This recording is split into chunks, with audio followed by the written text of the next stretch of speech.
మెయిన్గా మనం యెషయా ప్రవక్త గురించి చూసుకున్నాం, ఇర్మియా గురించి చూసుకున్నాం. ఈరోజు ఎవరు మిగిలి ఉన్నారు? సో ఎహెజ్కేలు గురించి. సో మనం ఈరోజు ఎహెజ్కేలు గురించి చూసుకుందాం. ఎహెజ్కేలు గురించి కొన్ని ముఖ్యమైన విషయాలు మనం ఈరోజు చూసుకోబోతున్నాం. ఎందుకు మనము ప్రవక్తల గురించి నేర్చుకోవాలి అన్నప్పుడు బైబిల్ క్లియర్గా మనకు చెప్తుంది. యాకోబు గ్రంథం 5:10 ఏం రాయబడింది? నాయన ఎవరైనా మైక్స్ తీసుకొని ఉండండి, చదివేదానికి 2-3 ఉండి అక్కడక్కడ చదవండి, డ్యూటీ లేకుండా పర్లే. మీ యొక్క దేవుడు చూస్తూ అంటాడు, మీరు ప్రభు కొరకు పనులు చేస్తూ ఉండాలి. ఏదో ఒకటి దొరికిన కొద్ది, అవకాశం దొరికిన కొద్ది. బయట లైట్లు వేసారమ్మా? ఓకే, యా, చదవండి. ఎవరైనా ఫటాఫట్ జల్దీ చదవండి అన్నప్పుడు చూడండి లేట్ చేస్తారు. అదే నా సహోదరులారా ప్రభు నామమున, చూసారా, ప్రభు నామమున బోధించిన ప్రవక్తలను, చూసారా, బోధించిన ప్రవక్తలను శ్రమానుభవమునకును ఓపికకును మాదిరిగా పెట్టుకొనుడి. అమ్మా, ఎందుకంట వాళ్ళ గురించి మనం వింటున్నాం ప్రవక్తల గురించి అంటే వారు మనకు మాదిరిగా ఉన్నారంట. ఏ విషయంలోనంట? శ్రమలో, ఓపికలో వాళ్ళు మాదిరిగా ఉన్నారు పిల్లరా కదా. అందుకే వాళ్ళ గురించి నేర్చుకోవాలి. అందుకే కింద అంటాడు మళ్ళీ, సహించిన వారిని ధన్యులు అనుకొనుచున్నాం కదా. ఎవరైతే శ్రమలు ఓర్పును కలిగి ఉంటారో వాళ్ళు ధన్యులంట. దానికి ఉదాహరణ ఎవరి గురించి రాశాడంటే, మీరు యోబు యొక్క సహనం గూర్చి వింటిరి, ఆయన ఎంతో జాలియు కనికరము గలవాడును వాడని మీరు తెలుసుకో. అంటే దేవునిలో మనము శ్రమ పడినప్పుడు, ఓపిక కలిగి ఉన్నప్పుడు ఏమై ఉంటామంట పిల్లరా? మనం ధన్యులమై ఉంటాం. సో అర్థమవుతుందా మీకు? సో నిజంగా ప్రవక్తలు శ్రమ ఓర్పును కలిగి ఉన్నారు కాబట్టే దేవుని యొక్క సాల్వేషన్ ప్లాన్ని, రక్షణ ప్రణాళికని దేవుడు సక్సెస్ చేయగలిగాడు. ఈరోజు కూడా తన ప్లాన్ సక్సెస్ కావాలంటే భూమి మీద ఉండే మనిషి మనం సహకరించాల. ఓకే, ఉదాహరణకు చూడండి, ఆరంభం నుంచి సాతాను దేవుని యొక్క ప్రణాళిక నెరవేర్చకూడదని వాడి ప్రతిక్షణ ప్రయత్నం అది. మీరు ఏదోను తోటలో ఎప్పుడైతే విన్నాడో, దేవుడే సాక్షాత్తు దేవుడే చెప్పాడు సాతాన్తో ఏమని, నేను రక్షణ ప్రణాళికని, సాల్వేషన్ ప్లాన్ని తేబోతున్నా. ఆ ప్లాన్ ఎట్లుంటుందంటే, ఈ స్త్రీ ద్వారా పుట్టిన సంతానము నీ తలను చితక్కొడతాడు, నువ్వు తన మెడిమెను ఆయన మెడిమెను కరుస్తావు అన్నట్లయా. ఐ మీన్ లైక్ ఏ రోజు ఆ మాట విన్నాడో సాతాను, ఆ రోజు నుంచే వాడు యాక్టివ్ అయిపోయాడు. వెంటనే ఇమ్మీడియట్గా మీరు చూస్తే కైను పుడుతూనే ఎట్లా ఈవెన్ హవ్వ కూడా ఏమనింది, నాకు ఇంకా దేవుడు చెప్పిన పిల్లడు పుట్టాడు అనుకోండి హవ్వ. అందుకే కైను పుడుతూనే దేవుడిచ్చిన నా బిడ్డ అన్నట్లుగా ఆడ తెలుగులో ఏం రాబడిందో సరిగ్గా మీరు చూస్తే. కానీ సాతాను వెంటనే ఏం చేశాడు, వీడేనా నన్ను, నా తలను చితగొట్టేదని చెప్పేసి కైన్ను పాడు చేసి పెట్టాడు. సో కైన్ ద్వారా మళ్ళీ ఏబేల్ని చూసాడు. ఏబేల్ చాలా బాగున్నాడు, వీడు నా మాట వినడం లేదని చెప్పి కైన్తో ఏబేల్ని చంపించాడు. సో ఆ రోజు స్టార్ట్ అయింది ప్లాన్ 1 అంటే దేవుని ప్లాన్ స్టార్ట్ అయింది. ప్లస్ వాడు ఆ యొక్క ప్లాన్ని న్యూట్రలైజ్ చేయాలని, పాడు చేయాలని చెప్పి అప్పటి నుంచి కూడా చేస్తూనే ఉన్నాడు. మీకు అంతా చరిత్ర అంతా తెలుసు. ఆరంభం నుంచి నోవా జీవితంలో దూరే ప్రయత్నం చేశాడు. నోవా గట్టిగా నిలబడ్డాడు. ఆ తర్వాత నోవా కూడా తప్పుకోవడం ద్వారా మళ్ళీ అబ్రహాంని దేవుడు ఎన్నుకున్నాడు. మీకు ఇవన్నీ తెలుసు. అబ్రహాంని ఎన్నుకున్నప్పుడు సాతానికి అర్థమైంది, చాలా క్లోజ్గా నడుస్తున్నాడు దేవుడు. ఎవరితో? అబ్రహాంతో. సో దేవుడు అబ్రహాంతో నిబంధన చేసుకుని చూసిన తర్వాత అబ్రహాం వెంట పడిపోయినాడు. అబ్రహాంని పిల్లలు కలగకుండా చేయాలని ప్రయత్నం చేశాడు. దేవుడు చూస్తున్నాడు, చెయ్యి, ఏం ప్రయత్నం చేస్తావో నేను చూస్తాను, నువ్వు ఏం చేస్తావని. సో దేవుడు కూడా చూస్తే లాస్ట్కి అబ్రహాము పిల్లలు కన్నాడు. మీకు తెలిసి మళ్ళీ ఇస్సాకు కూడా పిల్లలు కనలా కొంతకాలం. మళ్ళీ మీరు యాకోబు కూడా పిల్లలు కనలా కొంతకాలం. సో ఇలా మీరు చూస్తే సాతాను చేస్తూనే ఉన్నాడు. మళ్ళీ ఇజ్రాయెల్ ప్రజలు ఏర్పడ్డారు, దేశం ఏర్పడింది. ఓకే, ఆ తర్వాత కూడా మరి ఇజ్రాయెల్ ప్రజల్ని ఎటు చేసి నాశనం చేయాలా. ఎందుకంటే వాడికి తెలుసు వీళ్ళలో నుంచే రాబోతున్నాడు నా ప్రజల్ని రక్షించేవాడు, రక్షకుడు. మరి దేవుడి యొక్క ప్రవక్తలు ప్రవచిస్తున్నది సాతాను వింటున్నాడు. వాడికి తెలుసు అన్నీ ఏమేమి జరుగుతున్నాయని, కానీ ఎవరు అనేది తెలియలేదు. సో అందుకే ఎక్కడ ఎవరైనా భక్తిపరులుగా కనపడితే వాళ్ళ జీవితం మీద పడిపోయి. సో అంతేకాకుండా ఇజ్రాయెల్ జనాంగాన్ని కట్టి పెట్టాలని కోరుకున్నాడు. మీరు చూశారు బైబిల్ చదివితే, ఇజ్రాయెల్ జనాంగాన్ని దేవుడు లేపేవాడు, మళ్ళీ వాళ్ళు పడిపోయేవాళ్ళు వాని చేతుల్లో, విగ్రహారాధన మొదలుపెట్టేవారు. ఈ విధంగా చూసినప్పుడు మీరు చూస్తే దేవుడు తన ప్లాన్ని సక్సెస్ చేయడానికి ఎప్పుడు దేవుడు వదలలేదు వీళ్ళని. ఈ యొక్క ప్రవక్తల ద్వారా దేవుడు వారిని ఏం చేసేవాడు, మాటికి లేపేవాడు, తీసుకొచ్చేవాడు తన దగ్గరికి. ఇజ్రాయెల్ జనాంగం పడిపోయేవాళ్ళు, మళ్ళా వాళ్ళు తీసుకొచ్చేవారు. ఈ ప్రవక్తలంతా ఈ విధంగా చేసి చివరికి క్రొత్త నిబంధన గ్రంథానికి నేను వచ్చినప్పుడు లోకరక్షకుడు మరి దేవుని ప్రణాళిక ప్రకారము పుట్టడం జరిగింది. మీకు తెలిసి యేసుప్రభు పుట్టినప్పుడు కూడా ఏం చేశాడు సాతాను? హేరోదులోకి దూరి చిన్నపిల్లలందరినీ చంపేపించాడు. ఎందుకంటే వాడికి తెలుసు రక్షణ ప్రణాళిక దేవుని చేతిలో ఉంది, దేవుడు చేస్తున్నాడని. సో ఎందుకు మాదిరిగా ఉంచారంటే, ఎందుకు ఈ వాక్యం ఇవన్నీ ఎందుకు చెప్పారంటే, మాదిరిగా ఉంచారు వాళ్ళని దేవుడు మన ముందర, శ్రమలకు ఓర్పుకు. ఈరోజు కూడా శ్రమ ఓర్పులో మీరు నేను పాలిభాగస్తులం కాల వాళ్ళ దాంట్లో. అందుకే వాళ్ళు మనకు ఏంగా ఉండాలమ్మా, రోల్ మోడల్గా ఉండాలా. ఓకే, మీరు చూసినట్లయితే ఎవరు రాశారు ఈ యొక్క బుక్కుని, ఈ యొక్క మీరు చదువుతున్న వాక్యాన్ని ఎవరు రాశారు? యాకోబు రాశాడు పిల్లరా. యాకోబు ఎవరు? యేసుప్రభు యొక్క చెప్పాలా, ఎంతమంది తమ్ముడు అంటున్నారు? తమ్ముడు, ఓకేనా? ఇతను ఇంకెవరు తమ్ముడు యేసుప్రభుకి? యూదా. ఓకే, బైబిల్లో మీరు ఇద్దరు తమ్ముళ్ళు బైబిల్ని రాశారు, యేసుప్రభు తమ్ముళ్ళు. ఓకే, యూదా, యాకోబు. ఓకే, సో మీకు తెలుసు కదా తమ్ముళ్ళు ఉన్నారు యేసుప్రభుకి. తల్లి, వీళ్ళందరికీ తల్లి ఎవరు? యేసుప్రభుకి తమ్ముళ్ళు, కానీ ఎట్లా చెప్పాలి, తండ్రి ఒకడు కాదు వీళ్ళకి. ఓకేనా, జాగ్రత్తగా వినండి. యేసుప్రభు తండ్రి వేరు, తల్లి మాత్రం మరియమ్మ. వీళ్ళందరికీ కూడా తల్లి మరియమ్మ, తండ్రి ఎవరు? వీళ్ళందరికీ తమ్ముళ్ళకి. కానీ యేసుప్రభుకి ఎవరు తండ్రి? మళ్ళీ ఎవరమ్మా? గడి చెప్పండి, పర్లేదులే. పరిశుద్ధాత్మ దేవుడా? ఓకే, దేవుడు పరిశుద్ధాత్మ దేవుడు. యాక్చువల్గా దేవుడు అని కూడా రాయబడింది, దేవుడే పరిశుద్ధాత్మ దేవుడు, పరిశుద్ధాత్మ కూడా తండ్రి. యేసుప్రభు అన్నాడు, నా తండ్రి పరిశుద్ధాత్మ. ఓకే, చాలామందికి డౌట్ ఈడ, ఏమే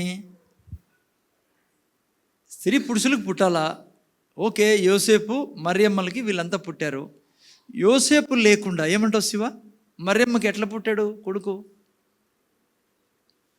మీరు అన్నారు ఇప్పుడు పరిశుద్ధాత్మ దేవుడు అని. అంటే ఎట్లా పరిశుద్ధాత్మ దేవుడు అంటే? జాగ్రత్తగా వింటే మీరు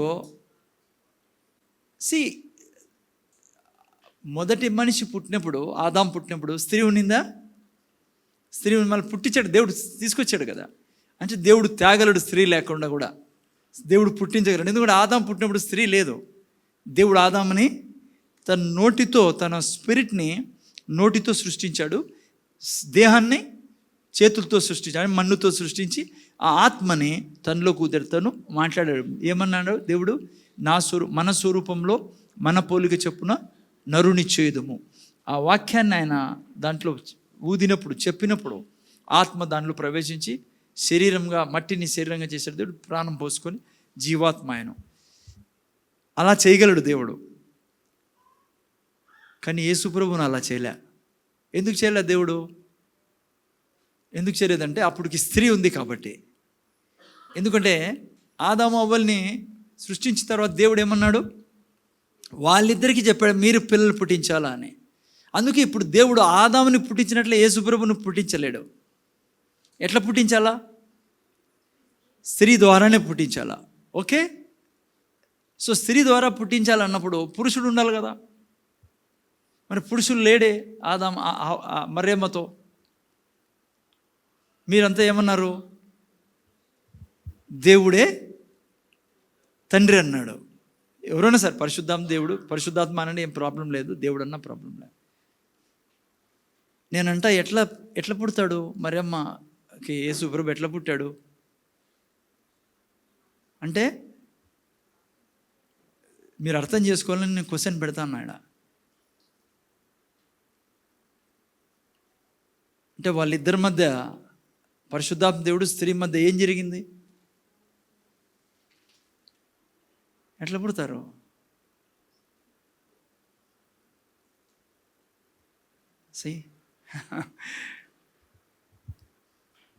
వాళ్ళిద్దరి మధ్య ఎటువంటి సంబంధం లేదు. దేవుడు ఆయన తండ్రి.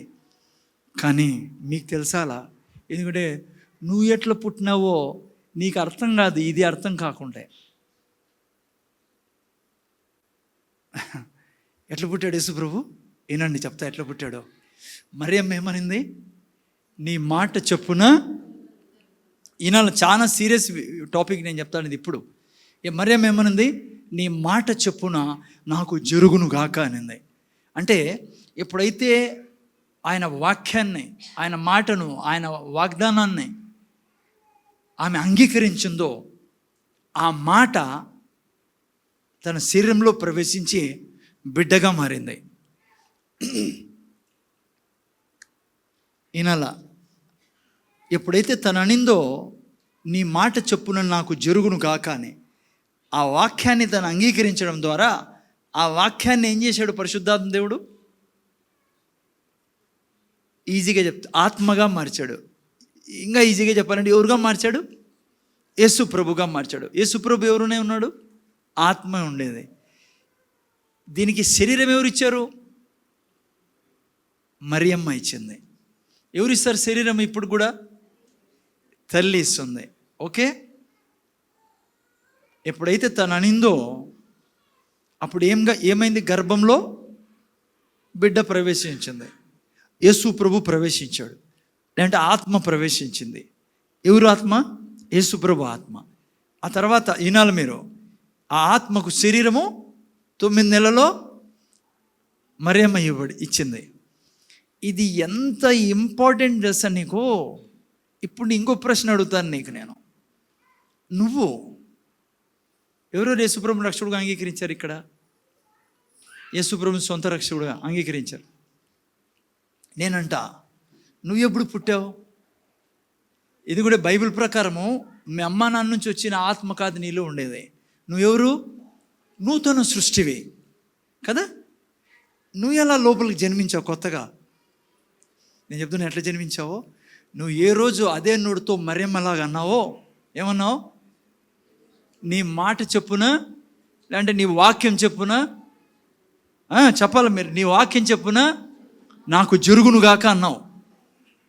ఓకే, నా ఉదాహరణ ఇస్తానండి. నాకు దేవుడు ఎవరో తెలియదు, ఎక్కడో తిరుగుతా ఉండే విగ్రహారాధనలో. దేవుడు నాకు ఓ రోజు ఎదురయ్యి, మరియమ్మకు దూత ఎదురైనట్లుగా ఎదురై దేవుడు చెప్పాడు, ఇదిగో నువ్వు పాపంలో ఉన్నావు, నువ్వు దేవుడు లేకుండా ఉన్నావు, నువ్వు పాపం నుంచి విడుదల పొందుకొని దేవుడు కలిగి నువ్వు నరకానికి వెళ్ళకుండా నా దగ్గర రావాలంటే ఇదిగో నేను నా కుమారుని నీ కొరకు పంపించా. ఆయన ఈ లోకానికి వచ్చి మరణించి పాతి పెట్టబడి 3వ దినం తిరిగి లేచాడు. ఎవరైతే దీన్ని అంగీకరిస్తారో వారు ఏంగా అవుతారు? నా కుమారులుగా, కుమార్తెలుగా అవుతారు. ఇది నా దగ్గరికి వచ్చినప్పుడు మరియమ్మలాగా నేనేం చేశా? మీరు కూడా అదే చేశారు. ఏం చేశానంటే, నేను నీ వాక్య ప్రకారము నాకు జరుగును గాక. ఏం జరిగింది ఆ క్షణంలో? ఎలా అయితే యేసు ప్రభువు ఆత్మ తనలో ప్రవేశించింది. మీకు ఆయనకు మనకు తేడా ఏమంటే, మన శరీరం ఆల్రెడీ ఉంది, మనలోకి ఎవరు ప్రవేశించారు? ఆత్మ. ఏ ఆత్మ? యేసు క్రీస్తు నుంచి వచ్చిన ఆత్మ. అంతకుముందు ఎవరి నుంచి వచ్చిన ఆత్మ మనలో ఉండింది? ఆదాం నుంచి వచ్చిన ఆత్మ. అర్థమైందా? మీరు నేను ఎట్లా నూతన సృష్టిగా తయారు చేయబడ్డాము. సో అందుకే ఎలా అయితే మరియమ్మ గర్భంలో యేసు ప్రభు పుట్టాడో, ఏ సంబంధం లేకుండా, ఏం సంబంధం లేకుండా, ఫిజికల్ సంబంధం లేకుండా, భౌతిక సంబంధం లేకుండా, ఏ క్షణమందు నువ్వు దేవుని సన్నిధిలో ఈ మాట అంటావో, నీ మాట చెప్పున జరుగునుగాక. ఏ పరిశుద్ధాత్మ దేవుడి యొక్క సామర్థ్యం ద్వారా యేసు ప్రభు ప్రవేశించడం మరియమ్మ గర్భంలోకి, అదే పరిశుద్ధాత్మ సామర్థ్యం ద్వారా నీలో నాలోకి ఎవరు ప్రవేశించారు? నూతన ఆత్మ. అందుకే నువ్వు నేను ఏమై ఉన్నాం? నూతన సృష్టి ఉన్నాం. అందుకే ఆ రోజు నుంచి నిన్ను నన్ను బైబిల్ ఏమని పిలుస్తుంది, దేవుడు ఏమని పిలుస్తాడు? దేవుని యొక్క కుమారులు, కుమార్తె. అందుకే బైబిల్లో ఏం రాబడింది తెలుసా? చదవండి, యోహాను సువార్త 1:12. ఫాస్ట్గా తీసేవరన్నా, మైకులు పెట్టుకోండి, ఇద్దరు ముగ్గురు చదవండి. ఆయన యోహాను సువార్త 1:12. చాలా ఎంత మంచి బ్యూటిఫుల్ డిస్క్రిప్షన్ అంటే ఇక్కడ. ఓ మంచి డిస్క్రిప్షన్. చదవండి. తను ఎందరు అంగీకరించురో వారికందరికీ, మైకులు ఆన్ చేయండి ఇది. అనగా తన నామమందు విశ్వాసం ఉంచిన వారు. చూసారా ఏం ఉంచావు? తన నామమందు విశ్వాసం ఉంచావు, మరియమ్మలాగా. తన వాక్యమందు విశ్వాసం ఉంచావు. ఆ తర్వాత దేవుని పిల్లలగుటకు ఆయన అధికారం అనుగ్రహించును. ఎవరి వలన పుట్టాం మనము? దేవుని వలన పుట్టిన వాళ్ళమే, కానీ రక్తం వలనైనను, శరీరేచ్ఛ వలనైనను, మనుష్యేచ్ఛ వలనైనను. ఎగ్జాక్ట్లీ యేసు ప్రభు ఎవరేచ్ఛ వలన పుట్టాడు? మనుష్యేచ్ఛల వలన కాదు, కానీ శరీరేచ్ఛల వలన కాదు, కానీ ఎవరి ద్వారా? దేవుని ద్వారా పుట్టాడు. మీరు నేను ఎట్లా పుట్టాం తెలుసా? నూతన సృష్టి. నువ్వు ఏ రోజైతే మరియమ్మలాగా అన్నావో, నీ వాక్య ప్రకారం నాకు జరుగును గాక. పిల్లరా, నీ జీవితంలో గొప్ప కార్యం జరిగింది. అదేదో తెలుసా? నువ్వు నూతనంగా సృష్టించబడి ఉన్నావు. అందుకే మీ అమ్మ నుంచి, మీ మమ్మీ డాడీ నుంచి వచ్చినవి ఆత్మ కాదు నీలో ఉండేది. ఆత్మ తీసివేయబడింది. ఆత్మ యేసు ప్రభుతో పాటి సిలువ వేయబడి, పాతిపెట్టబడి, యేసు ప్రభుతో పాటి మరణించింది. అది ఇప్పుడు నువ్వు యేసు ప్రభుని మరియమ్మలాగా అంగీకరించినప్పుడు ఆ రోజు నువ్వు నూతన సృష్టిగా మార్చావు. అందుకే పైన రాయబడింది, ముందుకు పోనైనా, ఎందరైతే ఆయన అంగీకరించారో వారందరికీ తన నామందు విశ్వాసం ఉంచిన వారికి దేవుని. ఈరోజు నువ్వు నేను దేవుని గర్భంలో నుంచి వచ్చిన వాళ్ళము, దేవుని స్వయన బిడ్డలము. అందుకే యేసు ప్రభు ఏమై ఉన్నాడో మీరు నేను అదే ఉన్నాం ఈ లోకంలో. ప్లరా మీరు నేను అందుకే బైబిల్ అంటుంది, యేసయ్యని ఎంత ప్రేమిస్తాడో దేవుడు, మిమ్మల్ని నన్ను అంత ప్రేమిస్తాడు. గర్భంలో నుంచి బయటకు వచ్చిన వాళ్ళం. నేను చెప్తున్నా, ఎందుకు ఈరోజు నువ్వు డిస్కరేజ్మెంట్లో ఉన్నావో, ఎందుకు నువ్వు అనారోగ్యంలో ఉన్నావో, ఎందుకంటే ఇది కాదు నీ పంచేంద్రియాల్లో నడుస్తూ ఉండేది. ఇది నీ పంచేంద్రియాల్లో నడుస్తూ ఉండేది. నువ్వు దేవుని నమ్ముకున్నాక కూడా మా మమ్మీ ఫలానా, మా డాడీ ఫలానా, అది నేను ఏ పార్టీ వాడిని, దుమ్ము ధూళిని గడ్డిని వాడు నేను నమిలేస్తాడు, గడ్డిని నమిలినట్లా. నీకు ఇది ఉండాల లోపల, నేను ఎవరిని అనేది. హలో, నేను దేవునికి పుట్టి ఉన్నా, దేవుడు నా తండ్రి ఉన్నాడు. నువ్వు నేను. అందుకే బైబిల్ అంటుంది నూతన సృష్టి. దీన్ని అదే టైం లేదు, కానీ మీరు అప్పుడే 8 అవుతుంది. యోహాను సువార్త 3లో పోతే మీరు యేసుప్రభు బ్రహ్మాండంగా నికోదేమస్కి సంజయిస్తాడు. ఎట్లా ఇది సాధ్యమయ్యా అంటాడు నికోదేమసు. యేసుప్రభు అంటాడు, పరిశుద్ధాత్మ ద్వారా ఇది. చాలా బాగా రాబడినది, టైం లేదు, లోపల పోతే టైం ఎక్కువ. పరిశుద్ధాత్మ ద్వారా ఇది జరుగుతుంది నికోదేమస్. దేవుడు చేసే పని ఇది అంటాడు. ఒక మంచి మాట, గాలి వస్తుంది, నువ్వు చూడగలవా? చూడు, గాలి వస్తుంది, నీకు తెలుస్తుంది గాలి వచ్చిందని, కానీ ఎక్కడి నుంచి వస్తుందో ఎక్కడి నుంచి పోతుందో తెలియదు. అదేవిధంగా పరిశుద్ధాత్మ దేవుడు, నీకు తెలియదు ఇదంతా, కానీ లోపల తెలిసిపోతుంది, లోపల పని జరిగిపోతుంది. అందుకే ఆ తర్వాత తెలుస్తుంది నీకు. ఏంది? ఆ తర్వాత నువ్వు పాపం చేసావనుకో, లోపల ఏం కొట్టుకుంటుంది? నీ ఆత్మ తడబడుతూ ఉంటుంది. ఎందుకన్నా చేశానా ఇది? నీకు నీ ఆత్మ పాపం చేసినప్పుడు తడబడలేదనుకో, నువ్వు రక్షింపబడ్డావు అనే దానికి ప్రశ్న ఉంటుంది. నువ్వు రక్షింపబడిన తర్వాత చాలా గుర్తులు ఉన్నాయి, కానీ ముఖ్యమైన గుర్తు, నువ్వు పాపం చేసినప్పుడు నీకు చింత పట్టుకోవాలా. ఎందుకన్నా చేశానా ఇది, ఎందుకు జరిగిందనే బాధ రాళ్ళ నీకు. అది ఎందుకు తెలుసా? బాధ వచ్చేది నువ్వు కొత్త ఆత్మ కాబట్టి ఆ ఆత్మ బాధపడుతుంది. ఓకే, సో అది గుర్తు. ఓకే, నేను వేరే విషయం పోతాం. సో యాకోబు ఎందుకు ఎంత టాపిక్ వచ్చిందంటే, యాకోబు తమ్ముళ్ళు. ఓకేనా, యాకోబు యూదా ఇద్దరు తమ్ముళ్ళు. సో యాకోబు అంటాడు, వారిని మీరు మాదిరిగా ఉంచుకోండి, ప్రవక్తల్ని. ఓకే, వాళ్ళు మనకు ఏమై ఉన్నారమ్మా? రోల్ మోడలే ఉన్నారు కదా. చాలామందికి రోల్ మోడల్ ఉన్నారు ఈరోజు. ఎవరు రోల్ మోడల్? సినిమా యాక్టర్లు కదమ్మా. చాలామంది సినిమా యాక్టర్లను రోల్ మోడల్ పెట్టుకుని ఉంటారు. దుఃఖకరమైన విషయం ఏమంటే, ప్రభువుని తెలుసుకున్న వాళ్ళు కూడా వాళ్ళలాగా బట్టలు, వాళ్ళలాగా కటింగ్లు, వాళ్ళలాగా గడ్డము, కొంతమంది వాళ్ళలాగా జడేసుకుంటున్నారు. సో ఏం ప్రాబ్లం లేదు, మీరేం జస్ట్ నేను చెప్పాలని చెప్తున్నా. ఇప్పుడైతే మగవాళ్ళు అందరూ గడ్డం పెడుతున్నారు, ఎందుకో ఈ టైంలో నాకు కూడా అర్థం కాలేమో, సినిమా స్టైల్ ఏమో. సో ఈయన సుశాంక్ ఎందుకు పెట్టావు గడ్డం? నువ్వు అరుణ్ గడ్డంలో ఎవరు లేరు చూడండి ఈడ. సో నాకేం ప్రాబ్లం లేదు, ఇంట్లో భార్య ఓకే అంటే పెట్టేసుకోండి, ఆమెకే ఇబ్బంది పాపము. ఓకే, సో రోల్ మోడల్ చాలామంది సినిమా యాక్టర్లు, కొంతమందికి స్పోర్ట్స్ మెన్. నేను చూసిన స్టేటస్లో చాలామంది మనోళ్ళు కాదు కానీ T20 గెలిచినప్పుడు చాలామంది వాళ్ళంతా పెట్టుకుని ఉన్నారు స్టేటస్లో. కొంతమంది పొలిటికల్ లీడర్స్ స్టేటస్లో పెట్టుకుంటారు. కిరణ్ ఏమో ఈ మధ్య ఎప్పుడు పొలిటికల్ లీడర్స్ ఎప్పుడు వస్తున్నారు వాళ్ళు, నేను మీకు అడుగుదామని మర్చిపోతా, నువ్వు అట్లా వెళ్ళిపోతారు మీరు మళ్ళీ. నాకు ఎప్పుడు వస్తున్నారు వాళ్ళు, సునీత వాళ్ళు ఈ నెల. సో కిరణ్ మీరు చూస్తే పాపం సినిమా ఎవరు పొలిటికల్ లీడర్స్ పెట్టుకుంటాడు చాలామంది అలా. కానీ వాస్తవానికి నీకు బైబిల్ అర్థమైతే లోకస్తులు అలా చేస్తారు పిల్లరా. మీరు నేను ఎప్పుడు ఎవరిని మాదిరిగా పెట్టుకోవాలా? బైబిల్లో ఉన్న ఆ హీరోస్ని, వారి నీతిని, వారు నీతితో బ్రతికారు, పరిశుద్ధతలో బ్రతికారు, దేవుని కొరకు బ్రతికారు. ఎందుకు వాళ్ళు రోల్ మోడల్గా ఉండాలి మనకు? ఎందుకు వాళ్ళు రోల్ మోడల్గా ఉండాలంటే ఐ డోంట్ నో ఎందుకు ఇక్కడ వాళ్ళని మీరు రోల్ మోడల్గా పెట్టుకుంటారు, సినిమా యాక్టర్లు వాళ్ళు వీళ్ళు. ఎందుకంటే బైబిల్ తెలియదు నాకు తెలిసి, అదే కారణం.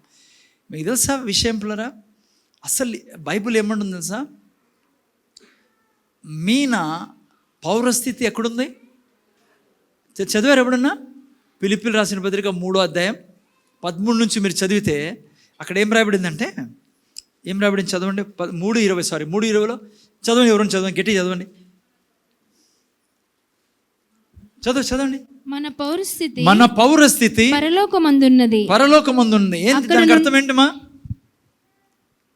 ఏంటి దానికి అర్థము? మన సిటిజన్షిప్. హలో, మీనా సిటిజన్షిప్ ఎక్కడుంది? పరలోకం. మనం ఎక్కడ సిటిజన్స్? పరలోక సిటిజన్స్. మీకు నాకు డ్యూల్ సిటిజన్షిప్ ఉంది. లైక్ కొంతమంది భూమి మీద అమెరికాది ఉంటుంది, ఇండియాది ఉంటుంది. కానీ మనకు పౌరస్థితి ఎక్కడ? మన ఆత్మకు పౌరస్థితి ఎక్కడుంది? పరలోకం ఉంది పిల్లరా. అక్కడి నుండి ఎక్కడున్నామంట మనము? అక్కడి నుండి ప్రభు అయిన యేసు క్రీస్తు అను రక్షకుని నిమిత్తము కనిపెట్టుకుని. సో నువ్వు ఎక్కడున్నావు? నువ్వు స్వర్గంలో నివసిస్తున్న వ్యక్తివే. అక్కడుండి నువ్వు చూసానవంట. ఊరికే ఈని పోకండి ఇవే. నువ్వు నీ అనుక్షణం నీకు తెలిసిన నువ్వు ఏడున్నావని. నువ్వు పౌరస్థితి ఎక్కడుంది? పరలోకం ఉంది. నువ్వు అక్కడి వ్యక్తివే. ఇక్కడ సినిమా యాక్టర్లను స్టేటస్లో పెట్టుకోవడం ఏంటి అమ్మా? నీ పౌరస్థితి అక్కడుంది. అందుకే కొలస్సీ 3లో ఏమంటాడు తెలుసా? ఏ దాని మీద మీ దృష్టి ఉంచాలంట? పైన ఉన్న వాటి మీదే మీ దృష్టి ఉంచుడని రాయబడింది. మీరు 3:1-2 వాక్యాలు చదివితే, కొలస్సీలు రాసిన పత్రిక 3:1-3 పైకి తీసినైనా తొందరగానే, మీరు క్రీస్తుతో కూడా లేపబడిన వారైతే పైనున్న వాటిని వెదుగుడి. అక్కడ క్రీస్తు దేవుని కృపారవశం ఉంది చూసారా? పైనున్న వాటి మీదే కానీ భూ సంబంధమైన వాటి మీద మనసు. సో మీరు నేను పిల్లరా యేసయ్యను రక్షకుడు అంగీకరించిన తర్వాత ఇప్పుడే చదువుకున్నాం మనము, మీలో నాలో ఉన్న ఆత్మ నూతన ఆత్మ. మమ్మీ డాడీకి పుట్టిన వాళ్ళం కాదు మనము. మీలో నాలో ఉన్న ఆత్మ ఎక్కడి నుంచి వచ్చినది? అదే జరిగేది. ఇది మతం కాదు. నువ్వు యేసు ప్రభువుని రక్షకుడుగా అంగీకరించినప్పుడు ఏదో ముందు ఒక మతంలో ఉండే ఇప్పుడు బాగానే ఉంది, దానికంటే కొద్దిగా బెటర్ ఇది అని దీన్ని తీసుకోలేను. ఇది మతం కాదు. ఇది నువ్వు ఏ రోజు యేసు ప్రభుని హృదయపూర్వకంగా ఆయన రక్షకుడుగా అంగీకరిస్తావో నీలో ఉన్న ఆత్మనే దేవుడు తీసేసి క్రొత్త ఆత్మ పెడతాడు. ఇంకా ఆత్మ ఎవరికి సంబంధించింది? పరలోక రాజ్య పౌరస్థితి కలిగి ఉంది. అందుకే మనం జాగ్రత్తగా మనం చనిపోయిన తర్వాత ఎక్కడికి వెళ్తాం? మన దేశానికి వెళ్తాం. ఏ దేశము? యెరూషలేంకి వెళ్తాం మనం. ఈ యెరూషలేం కాదు, పరలోక సియోను పట్టణానికి వెళ్తాం. ఎందుకంటే ఆల్రెడీ అక్కడ ఆల్రెడీ నువ్వు ఉన్నవాడా. అందుకే ఏ దాని మీద మనం మన దృష్టి ఉంచాలా? పైన ఉన్న వాటి మీదనే. పైన ఏమున్నాయి? మళ్ళా ఓ ప్రశ్న, నేను ముందుకు పోలేను ఈ ప్రశ్నలతో, నా టైం. హలో, పైన ఉన్నాయి, పైన ఏమున్నాయి తెలుసా? ప్రేమ, దయ, సంతోషం, సమాధానం, దీర్ఘశాంతం, దయాళుత్వం, ఆశా నిగ్రహం, క్షమాపణ, శవాల్ని లేపడం, రోగుల్ని స్వస్థపరచడం, దురాత్మలని చీల్చిపడేయడం. ఏ మనిషి మీద దురాత్మ చూసినా వారి జీవితాల్లోకి నువ్వు ప్రవేశించి దురాత్మ నుంచి వాటిని బయటికి తీసి వారిని విడుదల చేసి వారిని దేవుని రాజ్యంలోకి తీసుకోవడం. ఇవి పైన ఉండేటివే. పైన నుంచి వచ్చి పైన ఏమున్నాయో చూపించాడు. ఎవరు? యేసు ప్రభు. అందుకే ఆయన అన్నాడు, తండ్రి నన్ను పంపించిన రీతిగా మిమ్మల్ని నేను పంపిస్తానా. తండ్రి ఏ రీతిగా యేసు ప్రభువును పంపించాడు? పరిశుద్ధాత్మతోనూ సామర్థ్యంతోనూ అభిషేకించి సువార్త ప్రకటించుటకును, దురాత్మల్ని పారద్రోలుటకును, రోగుల్ని స్వస్థపరచుటకును, చీకట్లో ఉన్నవారిని వెలుగులోకి నడిపించడానికి. అది పైన ఉండేదే. నువ్వు ఈ భూమి మీద ఉండే ఏ దాని మీద దృష్టి ఉంచాలా? పైనున్న వాటి మీద. అవి తీసుకొని నీ జీవితంలో నుంచి యేసు ప్రభులాగా విడుదల చేయాలా. దానికోసమే నువ్వు అభిషేకింపబడ్డావు. యేసు ప్రభు అన్నాడు, తండ్రి నన్ను పంపిన రీతిగా మిమ్మల్ని పంపిస్తాను. నేను ఏమై ఉన్నానో మీరును అదే ఉన్నారు. అందుకే యేసు ప్రభు తల నుంచి కాళ్ళ వరకు ఏమై ఉన్నాడో నీవు నేను అదే ఉన్నాం. నువ్వు ఎప్పుడైతే దీన్ని నీ సెన్సెస్లోకి విడుదల చేస్తావో, దీన్ని స్మరిస్తా జీవిస్తావో, నీలో నుంచి మహిమ నుంచి మహిమ, సామర్థ్యం నుంచి సామర్థ్యం ప్రవహిస్తుంది. నువ్వు అక్కడ పౌరస్థితి కలిగిన వాడివే.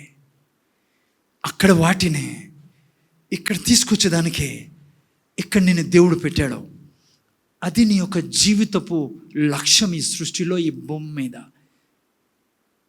అందుకే నీకు తెలియదు కాబట్టి నీకు సినిమా యాక్టరో, ఫిల్మ్ యాక్టరో, స్పోర్ట్స్ మ్యానో నీకు రోల్ మోడల్గా ఉన్నాడు. ఈడ వారిని గౌరవించాలా, మనం వారిని అసహించుకోకూడదు, వారిని ప్రేమించాలా, వారి కొరకు ప్రార్థన చేయాలా.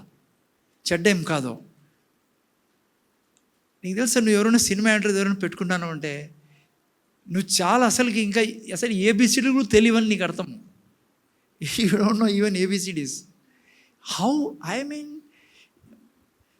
ఓకే, నాకు వేరే విషయాల్లో పోలే. సో నీ బ్లడ్లో అది ఉండాలి పిల్లరా. హలో, నీ ఊపిరిలో ఎప్పుడు హలో.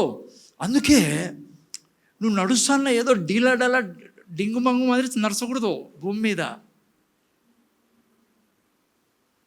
మీకు అర్థం కాలేదా? కొంతమంది హలో, నాకు ఏందో చెప్పబోదు అని చెప్పను నేను, నా నోరుని మూసుకుంటా. కొంతమంది క్రైస్తవుని చూసి నాకు పొడిసేది బుద్ధి అవుతుంది. కత్తితో కాదు, పూలదండ వేసి మళ్ళీ కత్తితో అనుకునేరు మీరు. ఎప్పుడు ప్రపంచం లేని కష్టాలన్నీ అతనికే. ఇట్లా ఉండరు. పోన్లేండి, నాకు టైం వేరే విషయాలు తీసు. ఓకే, ఎక్కడున్నాం మనము? ఓయా, హెచ్కేల్ గురించి నేర్చుకుంటున్నాం ఈరోజు. ఓకే, సో ఓకే, ప్రవక్తల గురించి నేర్చుకుంటున్నాం. నిన్న వారం మనము యెషయా ప్రవక్త, ఇర్మియా ప్రవక్త, ఈరోజు హెచ్కేల్ ప్రవక్త నేర్చుకుంటున్నాం. ఓకే, హెచ్కేల్ ప్రవక్త ఇర్మియా ప్రవక్త యొక్క ప్రియ శిష్యుడు. ఓకే, మరి ఆ తర్వాత మీరు చూస్తే హెచ్కేల్ ప్రవక్త బబులోన్లో దానియేలుతో సమకాలికుడు. అంటే అంటారు కదా, దానియేలు హెచ్కేలు ఇద్దరు కలిసినట్లు ఎక్కడ మనం చూడడం. కానీ దానియేలు పక్కన పరిపాలించేవాడు రాజుతో ఉండి. మా ఇంటన్నారా? ఇక్కడ చూడండి, రాజుతో ఉండి. మా నాన్న వాక్యం వినాల, ముందర చూడండి. దానియేలు అక్కడ ఉండి పరిపాలించేవాడు రాజుతో ఉండి. హెచ్కేలు ఇజ్రాయెల్ మధ్యలో, యూదుల మధ్యలో సంచరిస్తూ దేవుని యొక్క ప్రవక్తగా జీవించాడు పిల్లరా. ఓకే, సో అక్కడ ఈ బుక్ రాయబడింది. బబులోనులో బందీగృహంలో ఉన్నప్పుడు ఎవరు? ఇజ్రాయేలీలు, యూదులు అందరినీ నెబుకద్నెజరు తీసుకెళ్ళి అక్కడ బందీగృహంలో ఉంచినప్పుడు జరిగిన విషయాలు ఇవి. అక్కడ ప్రవక్తగా ఉన్నాడు హెచ్కేల్. ఓకే, టైం తక్కువ ఉంది, చాలా ఉన్నాయి హెజ్కేల్ గురించి చెప్పాల్సినవి. కొన్ని 4 పాయింట్ నేను చెప్పాలని నా మనసులో వచ్చినవి ఆయన క్యారెక్టర్లో నుంచి. ఓకే, ప్రవక్తగా తను మనకు రోల్ మోడల్గా ఉన్నాడు కాబట్టి 4 విషయాలు మనం చదువుకుందాం. ఫస్ట్ ఇది మీరు చూసినట్లయితే, దేవుడు హెజ్కేల్ని తన ప్రవక్తగా ఎన్నుకున్నప్పుడు పిల్లరా జాగ్రత్తగా వినండి. ఫస్ట్ పాయింట్,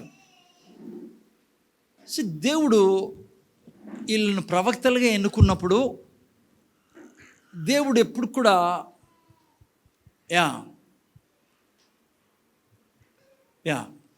దేవుడు ఫస్ట్ పాయింట్లో ఈరోజు మనం నేర్చుకోవాల్సింది ఏమంటే, మనకు అర్థం కావాల్సింది ఏమంటే, దేవుడు ఎప్పటికీ మన బ్యాక్గ్రౌండ్ని చూసి మనల్ని ఎన్నుకోడు పిల్లరా. ఓకే, ఇట్లా చెప్తాను ఏంటండి. మీరు బైబిల్లో చూసినట్లయితే యెషయా ప్రవక్త, దానియేలు వీరు రాజవంశం నుంచి చెందినవారు. ఇర్మియా యాజక వంశానికి చెందినవాడు. ఓకేనా. మరి ఉదాహరణకి ఆమోసు గొర్రెల కాపరి, పశువుల కాపరి. దావీదు గొర్రెల కాపరి. ఓకే, సో దేవుడు ఇది లేదు వీళ్ళనే ఎన్నుకోవాలా అని, ఈ బ్యాక్గ్రౌండ్ నుంచి ఎన్నుకోవాలా అని. రాజుల కుటుంబం నుంచి ఎన్నుకున్నాడు, యాజకుల కుటుంబం నుంచి ఎన్నుకున్నాడు, సామాన్యులు. ఈవెన్ మీరు చూస్తే రేహాబు వేశ్యావృత్తి చేసేదామె, ఆమెను కూడా ఎన్నుకున్నాడు. యెఫ్తా తల్లి ఎవరు? వేశ్యగా ఉండేదామె. వీళ్ళని ఎన్నుకున్నాడు దేవుడు. ఓకేనా, తన సేవ కొరకు. ఇక్కడ అర్థం చేసుకోవాల్సింది ఏంటంటే ఫస్ట్ పాయింట్. సో అందుకనే దేవుడు జాగ్రత్త, చాలా ఇంపార్టెంట్ పాయింట్ నేను చెప్తున్నా. ఇప్పుడు నువ్వు ఎప్పుడైతే దేవుని దగ్గరికి వస్తావో, దేవుడు నీ వెనక్కి తిరిగి చూడు నీ జీవితంలో. అమ్మ ఇంటానరా, కీర్తన ముందర చూడాల. దేవుడు మీ డాడీ, మీ మమ్మీ భయంకరమైన విగ్రహారాధికులు కానీ, మంత్రగాళ్ళు కానీ, కర్ణపిశాసిని పూజించి కర్ణపిశాసి మాదిరి చేతులు చూసి మంత్రాలు వేసే వాళ్ళైనా సరే, నీ బ్యాక్గ్రౌండ్ బీదరికంలో నుంచి వచ్చినా, నువ్వు ధనికుడు అయినా సరే, ఈవెన్ నీ తల్లి తాగుబోతైనా, భయంకరమైన కుటుంబమైన, నీ బ్యాక్గ్రౌండ్ని దేవుడు చూడు, నీ హిస్టరీని దేవుడు చూడు. నువ్వు ఏ క్షణం యేసయ్య దగ్గరికి వస్తావో, నీ బ్యాక్గ్రౌండ్ ఎంత భయంకరమైందైనా దేవుడు దాన్ని చూడు దేవుడు. అందుకే నీకు స్టార్టింగ్లో చెప్పా, నువ్వు యేసు ప్రభువును రక్షకుడుగా అంగీకరించి నీలో ఏ స్పిరిట్ వస్తుంది? నూతన ఆత్మ, క్రొత్త ఆత్మ నీలో దేవుడు ఉంచుతాడు. అందుకే 2 కొరింథీ 5:10 అంటారు, పాతవి సమస్తము క్రొత్తవైన పిల్లరా. Everything has become new. ఆ రోజు నుంచి నువ్వు న్యూ బ్రాండ్వే. అందుకే దేవుడు గతాన్ని చూడు, నీ గతాన్ని. దేవుడు ఎప్పుడు కూడా నీ యొక్క భవిష్యత్తును చూసేవాడు. అందుకే చూడండి, ఈవెన్ అబ్రహాం జీవితంలో చూసుకుంటే, అబ్రహాం ఎవరు? విగ్రహారాధికుడు. ఈవెన్ విగ్రహాలని అమ్మేవాడని చెప్పి హిస్టరీ చెప్తుంది. అయితే అబ్రహాం దగ్గరికి అన్నాడు, అబ్రహామా నువ్వు నన్ను నమ్మితే, నీవన్నీ వదిలేసి పాతవే, నువ్వు నన్ను వెంబడిస్తే నిన్నేం చేస్తా? ఆశీర్వదిస్తా, ఆశీర్వాదంగా చేస్తా, నీ నామాన్ని గొప్ప చేస్తా, నిన్ను గొప్ప జనంగా చేస్తా, నిన్ను జనములకు ఆశీర్వాదంగా చేస్తా. సో ఫస్ట్ పాయింట్ ఏంటంటే, నేను జీవితంలో ముందర చూడండి, సాతాను మోసం చేయనీకండి. నీ వెనకాల ఎంత భయంకరమైన చరిత్ర ఉన్నా సరే, ఎంతో దుర్మార్గంగా ఉన్న కుటుంబాలైనా సరే, మీ తాత ముత్తాతలు క్రూరులు, దుర్మార్గులు, రక్తం ప్రవహింపజేసిన వాళ్ళు, పక్క దేవునికి విరోధమైన పనులు చేసిన వాళ్ళైనా, దేవుని సన్నిధికి నువ్వు వచ్చి నువ్వు ఆయన్ని ప్రభువుగా స్వీకరించినప్పుడు ఆ క్షణమందు నీ లైఫ్ స్టార్ట్ అవుతుంది. హిస్టరీ ఉండదు దేవుని దగ్గర. నువ్వు ఆ రోజు నుంచి దేవుని బిడ్డవే. ఓకే, అర్థమైందా? ఆ రోజు నుంచి బైబిల్ అంటుంది, నువ్వు ఆశీర్వదింపబడిన వాడివి. నీ జీవితం మీద అబ్రహాము ఆశీర్వాదాలన్నీ ఏ రీతిగా అబ్రహాంని దేవుడు దీవించాడో, ఆ ప్రతి ఆశీర్వాదము నా జీవితంలో ఆరంభమవుతుంది. అందుకే ఇప్పుడే చూసుకున్న యోహాను 1:12 మీరు రక్తమాంసంతో కాదు పుట్టినది, దేవునిలో నుంచి వచ్చారని. ఓకే, అందుకే పౌలు అంటాడు, మీరు నూతన సృష్టి అని. వెనకల నీకు లేదు. Please understand this. జీవితంలో నువ్వు దేవునితో నడవాలి అంటే ఇది నీకు రిజిస్టర్ అయి ఉండాలా. నీకు గతం లేదు. ఎవడైనా సరే మీ వాళ్ళు వెనకలోళ్ళు, దేవుడు దాన్ని పట్టించుకోడు, దాన్ని చూడు. నువ్వు నూతన సృష్టివి, నువ్వు ఆశీర్వాదాలకు అర్హుడుగా చేయబడ్డావు ఆ క్షణం నుంచి. చాలామంది, ఎందుకు ఈ మాట అదే పనికి నేను చెప్తున్నానంటే, చాలామంది ప్రభు దగ్గరికి వచ్చిన తర్వాత కూడా మా తల్లిదండ్రులు, మా తాత ముత్తాతలు విగ్రహారాధికులండి, పూజలు లేకుంటే జాదు టోనా చేసేవాళ్ళు, అర్థమైందని నేను చెప్తాను, ఏదో చేసేవాళ్ళు, అదే మాకు ఇంకా వెంటాడుతుంది అంటారు. ఇది పెద్ద అబద్ధం. జాగ్రత్తగా నేను ఒక మాట చెప్పాలి మీకు. ఎందుకంటే చాలామంది దీన్ని నమ్మి ఇంకా శాపాలు ఉన్నాయి, శాపాలు విరగ్గొట్టాలా, కట్స్ బ్రేకింగ్ అవసరమని చర్చెస్లో కట్స్ బ్రేకింగ్ కోసం ప్రార్థన చేసే వాళ్ళు కూడా ఉన్నారు. జాగ్రత్త, ఇరుక్కుంటారు మీరు. సాతాను కాసుకొని ఉన్నాడు, నువ్వు ఎట్లా దొరుకుతావా అని వాడికి. అందుకే సామెతల గ్రంథము 6:2 ఏం రాయబడింది తెలుసా? నీ మాటల ద్వారా నువ్వు పట్టబడతాను అని రాయబడింది. అర్థమైందా? ఎప్పుడైతే ఒక క్రైస్తవుడికి ఈ జ్ఞానం లేదో, నా మమ్మీ డాడీ శాపము, మా తాత ముత్తాతల శాపం వెంటాడుతుంది, జాగ్రత్తగా వింటున్నారా? మీ తాత ముత్తాతల శాపం కానీ ఎవ్వడి శాపం కానీ నీ మీద లేదో. నువ్వు పుట్టిందే ఆ రోజైతే మీ మమ్మీ డాడీకి నీకు సంబంధమే లేదని బైబిల్ చెప్తా ఉంది. నీలో వచ్చిన స్పిరిటే న్యూ స్పిరిట్, అది న్యూ క్రియేషన్. నువ్వు దేవుని గర్భంలో నుంచి వచ్చావు. మరియమ్మ అందుకే ఉదాహరణ ఇచ్చాను మీకు. నువ్వు పరిశుద్ధుడు అని బైబిల్ సెలవిస్తుంది, నువ్వు నీతిమంతుడు అని సెలవిస్తుంది. సో ఇంకో మాట చెప్తానేనండి, ముందర చూడండి ప్లీజ్. నువ్వు ఏ రోజు ఈ సృష్టిలో పుట్టావో, యేసుప్రభు రక్షకుడుగా కాదు, మా ముందర చూడాలైనా మీరు. చాలా ఇంపార్టెంట్ పాయింట్స్, వదులుకోకండి, మళ్ళీ రావు మీకు. వాక్యం నేను జాగ్రత్తగా. మీ మమ్మీ డాడీకి ఏ రోజు నువ్వు పుట్టావో, మీ మమ్మీ ఏ రోజు గర్భం ధరించిందో, ఆ రోజు నీలో వచ్చిన ఆత్మ ఎక్కడి నుంచి వచ్చింది? ఆదాం నుంచి. ఆ ఆత్మ ఏది? శపితమైన ఆత్మ, అది సాతాన్ ఆత్మది. సాతాన్తో బంధించబడింది, పాపంతో బంధించబడింది. అందుకే నువ్వు ఎప్పుడైతే ఆ బాడీలోకి దూరావో, మమ్మీలో అర్థమైందా, శరీరంలోకి, అందుకే చూడండి బయటకు వస్తూనే నువ్వు రోగాల పాలవుతున్నావు. బిడ్డ, చిన్న బిడ్డ, ఇంకా చూసింటారు మీరు, నేను వింటానారా? అంతేకాదు, ఆ బిడ్డ కొద్దిగా 6 నెలలు పోతూనే అబద్ధం చెప్తుంది. ఎవరు నేర్పిలే ఆ పాపకి ఏ అబద్ధం చెప్పాలని. లోపల కుళ్ళు పుడుతుంది. తనతో ముందు పుట్టిన బిడ్డనే అదే తల్లి దగ్గరికి వస్తే బిడ్డ ఏమంటుంది? నువ్వు పక్కన పో, నేను మాత్రమే కూర్చోవాలి అమ్మ ఊళ్ళో అంట. అర్థమవుతుంది నేను చెప్తానేది? ఎటు నుంచి వచ్చింది అది?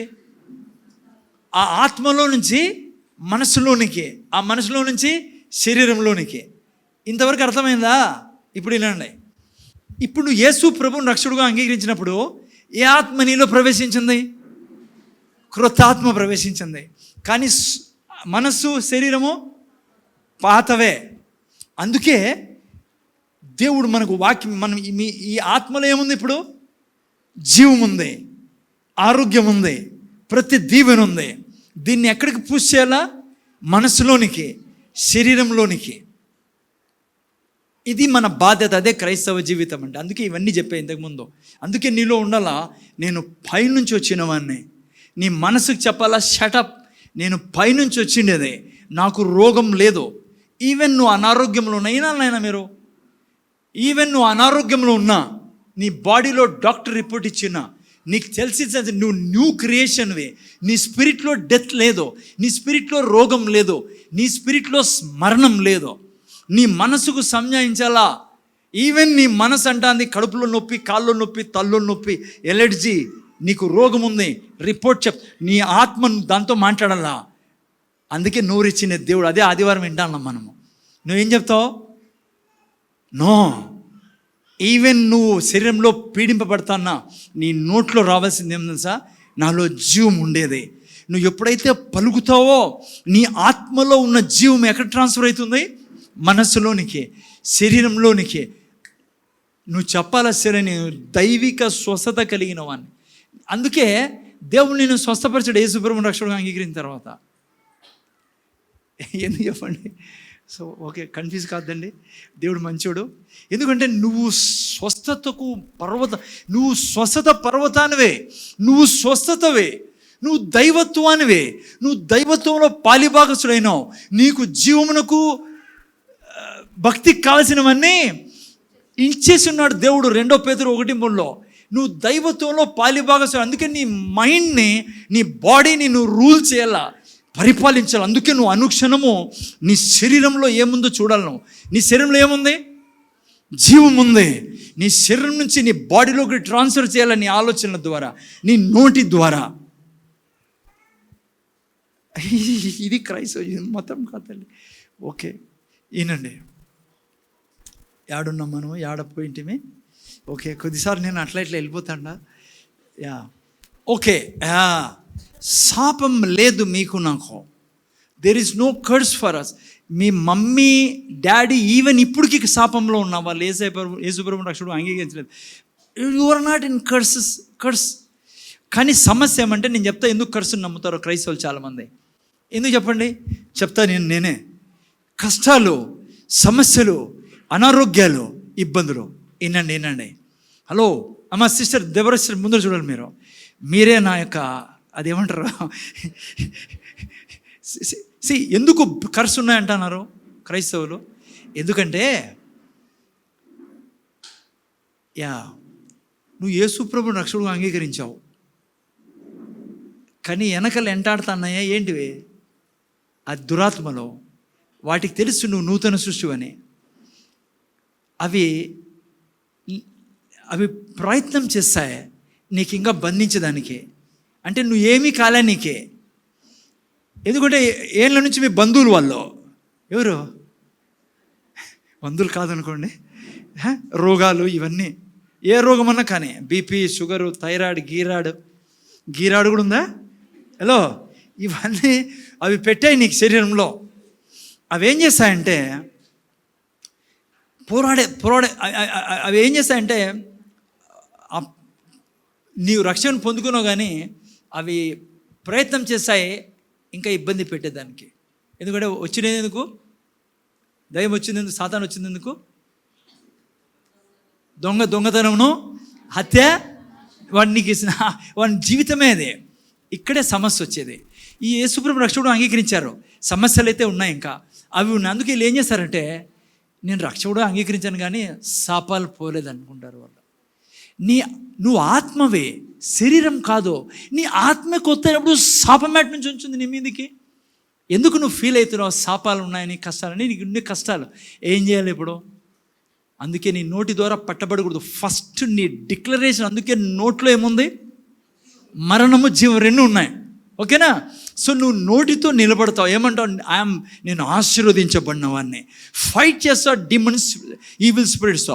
అందుకే నేను నేర్పించాను నిన్న వారమన్నా, నీకు అనారోగ్యం తాకిన మరుక్షణం ఏమనాలా? యేసు నామములో చైతి దురాత్మ దూరపోయేసు నామములో. ఇది దేవుని ఆలయమై ఉంది. దేవుని ఆరోగ్యం శరీరంలో ఉంది. నేను ఆరోగ్యంలో జీవించే దానికే సృష్టించబడి ఉన్నా. యేసు నామములో నేను పరిపాలించడానికి, నీ మీద నేను రాజ్యం చేయడానికి నీ మీద ఉండేది ఈ లోకంలో. రైట్ లెఫ్ట్ కొడతాను అలా దాన్ని. యేసుప్రభు ఏమన్నాడు?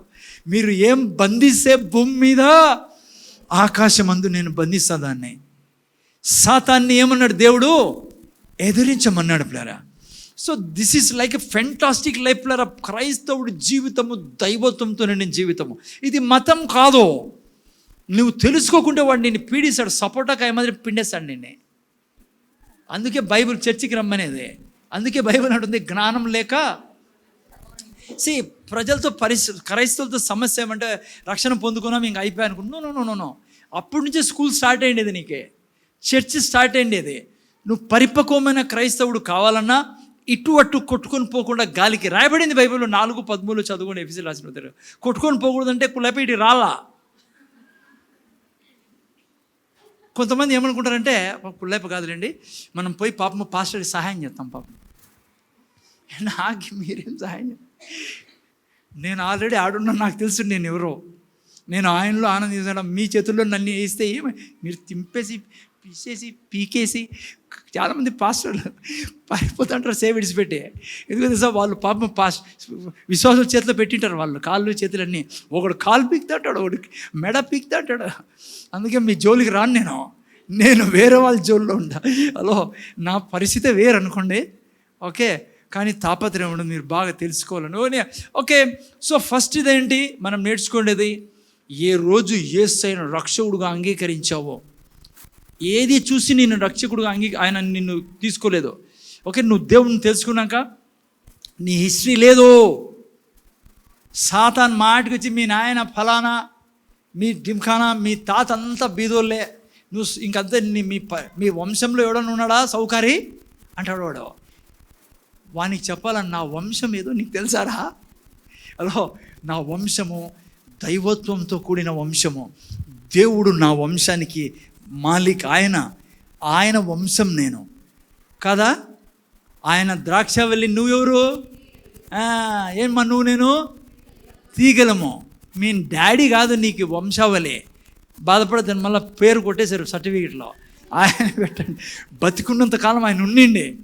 కానీ నువ్వు ఎప్పుడు నీ ఆలోచన ఏముండదు సార్, నేను పైనుంచి వచ్చా, ఆయన మా డాడీ, ఆయన కొరకే నా బ్రతుకు, ఆయనలా బ్రతుకుతా. అందుకే ఆయన ఏమన్నాడు? మీ నాయన నీకేమీ ఇయ్యడు. ఆయన ఏమన్నాడు తెలుసా? నువ్వు నా యొక్క వారసుడివే. మనం ఎవరు వారసులము? దేవుని, క్రీస్తుతో పాటి. చూసారా? అంటే యేసయ్య దగ్గర ఉన్నంత మీది నాది, ఆయన పేరు మీద ఉన్న ప్రాపర్టీ అంతా. ఈరోజు ఎందుకు ముత్తుడు తిరుగుతానో? హలో, ఎందుకు ముడుతూ తిరుగుతానో? ఎందుకో తెలుసా? నీకు అర్థం కాలే ఇవన్నీ విషయాలన్నీ. పాపం చర్చికి వచ్చి నేర్చుకో, ఓకే. రేపు 6 నుంచి శుక్రవారం తప్పకుండా రండి. ముత్తుడికి పోకుండా గిన్నె నిండి పొరలే విషయాలు మనం నేర్చుకుందాం, ఓకే. ఫస్ట్ పాయింట్ ఇది. సెకండ్, ఓకే, నేను ఓకే సెకండ్ పాయింట్ స్టడీ పోదాం. ఆమె చాలా దుఃఖంలో ఉంది మా ఈరోజేమో. తీసుకోండి పాపం చాక్లెట్. రెండో పాయింట్, ఒకటి గతాన్ని చూడు దేవుడు. నువ్వు ఎవరికి పుట్టినా నీకు ఆ పుట్టుకతో సంబంధం లేదు. ఇప్పుడు అంటే వాళ్ళు ప్రేమించాలా, తల్లి తండ్రి గౌరవించాలి, బైబిల్ చెప్తుంది. తల్లిదండ్రులు సన్మానించేవాడు. కానీ లోపల ఉండాలి. యేసుప్రభుకు ఉండేదే. మళ్ళా ఎన్నికిపోతానా నేను? యేసుప్రభు సార్ పోగొట్టుకుపోయినాడని చెప్పి వారు ఎదుగుతూ ఉంటారు. యేసుప్రభుకి వాళ్ళని చూసి అన్నాడు, మీకు తెలీదా నా పనేమో అని. మళ్ళీ గుర్తొచ్చేది, వద్దు వద్దు వద్దు, వీళ్ళకి అంత తెలియదు పాపము, పదండి మమ్మీ డాడీ పదండి అన్నాడు. అంతకుముందు ఏమన్నాడు? మీకు తెలీదా నేను ఏం చేయాలో నా పనేమో. సో మీకు అట్లే ఉండాలా. మీకు తెలిసినలా మీరు ఎవరో, మీ పనేమో, ఎక్కడ మీరు మాట్లాడాలో, ఎవరితో మాట్లాడాలో. నీ జీవితము స్వర్గంతో చుట్టబడి ఉండాలా. నువ్వు దైవత్వంతో చుట్టబడి ఉండాలి అనుక్షణం. నేను పైనుంచి కింది వరకు దివారాత్రులు నీ ధ్యానమంతా నువ్వు ఎవరై ఉన్నావో క్రీస్తులో దాన్ని చుట్టుకొని ఉండాలి. నువ్వు గట్టిగా పట్టుకొని ఉండాలి ఆయన్ని. అదే సమయంలో ఈ భూమి మీద ఉన్నావు యేసయ్యలాగా. మమ్మీ డాడీ భార్య పిల్లలు, అర్థమైందా? అది చూసుకుంటూ ఉండాలి నువ్వు. అది ఫస్ట్ పాయింట్. సెకండ్ పాయింట్, ఏ రోజు యేసుప్రభువుని రక్షకుడుగా అంగీకరించాం. చదవండి హెచ్కేల్ గ్రంథం 1వ అధ్యాయం 1 నుంచి 1, 2, 3 తొందర చదువు. నేను టైం చాలా తక్కువ ఉంది, అప్పుడే 8:25. 30వ సంవత్సరము 4వ నెల 5వ దినమున నేను కెబారు నది ప్రదేశమున చెరలోని వారి మధ్య కాపురం ఉంటిని. ఆ కాలమున ఆకాశము తెరవబడగా దేవుని గూర్చిన దర్శనములు నాకు కలిగెను.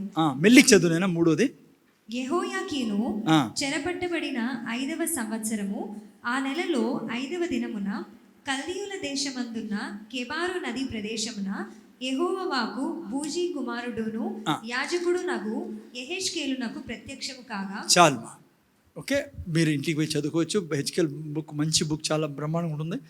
జస్ట్ నాకు పాయింట్ ఇక్కడ చూస్తే పిల్లరా, ఈ యొక్క హెచ్కేలు యాజక వంశానికి చెందినవాడు. లేవి 12 గోత్రాలు ఇజ్రాయెల్ గోత్రాలు మీకు తెలుసు. దాంట్లో లేవి గోత్రము ఎందుకు దేవుడు ఎన్నుకున్నాడు? యాజకులుగా ఉండడానికి ఎన్నుకున్నాడు. ఈ యొక్క యెహెజ్కేల్ వచ్చి అహరోను వంశానికి చెందినవాడు, ఓకేనా. వీళ్ళ తండ్రి పేరేంటి? బూజీ, ఓకేనమ్మా. ఇక్కడ నా పాయింట్ స్టార్ట్ అవుతుంది. బూజీ అనగా ప్రయోజనం లేనివాడు, నిర్లక్ష్యమై పెట్టబడినవాడు అని రాయబడింది. దానికి అర్థం ఏం పేరు పెట్టినటువంటి మీరు పెట్టుకున్నారు గబక్కని బూజీ అని. సో బైబిల్ చెప్పదు ఎందుకు అహరోను వంశస్థుడై ఉండి కూడా ఇతన్ని బూజీ అని పిలిచాల్సి వచ్చిందో. అంటే ప్రయోజనం లేనివాడా అని అర్థము. అమ్మా జాగ్రత్తగా వినండి. రెండో పాయింట్ ఏంటంటే, నీవు నేను ఇప్పుడు వరకు ఫ్యామిలీ చూసుకున్నాం నానా. ఫస్ట్ పాయింట్లో ఏం చూసుకున్నాం? Family background. ఇప్పుడు నువ్వు ఇండివిజువల్గా, వ్యక్తిగతంగా నువ్వు ఏ స్థితిలో ఉన్నా, నువ్వు ప్రభువుని స్వీకరించిన క్షణం నుంచి నీ స్థితి మారింది. ఒకవేళ నువ్వు అంతకుముందు చదువు లేని వాడివి, మా ముందర చూసాను, ముందర ఏనాడు చదువు లేని వాడివి, అందం లేనివాడివి, డబ్బు లేనివాడివి,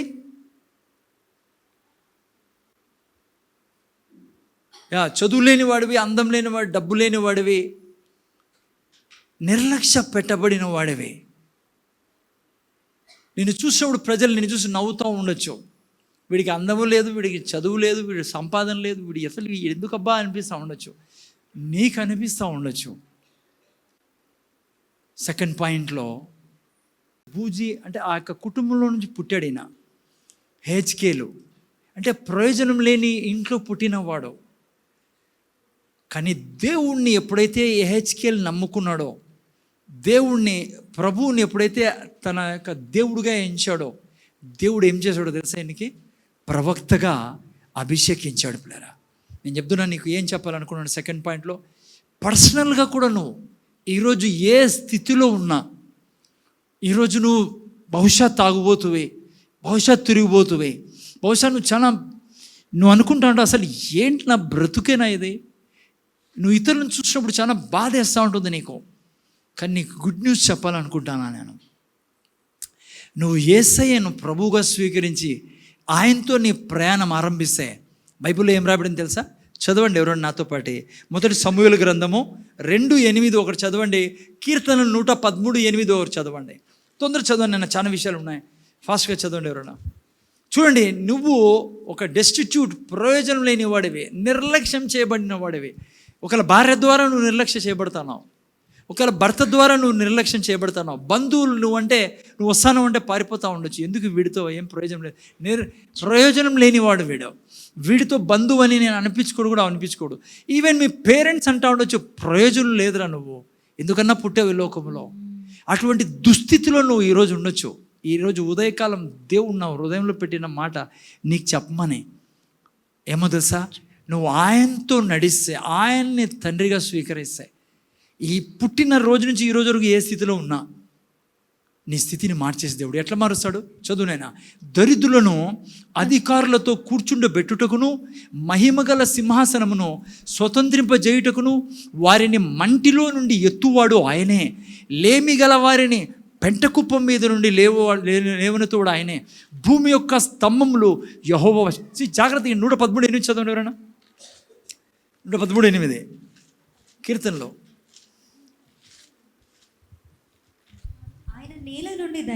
చూసారా, ఆయన నేల నుండి దరిద్రులను లేవనెత్తువాడు, పెంట కుప్పం మీద నుండి.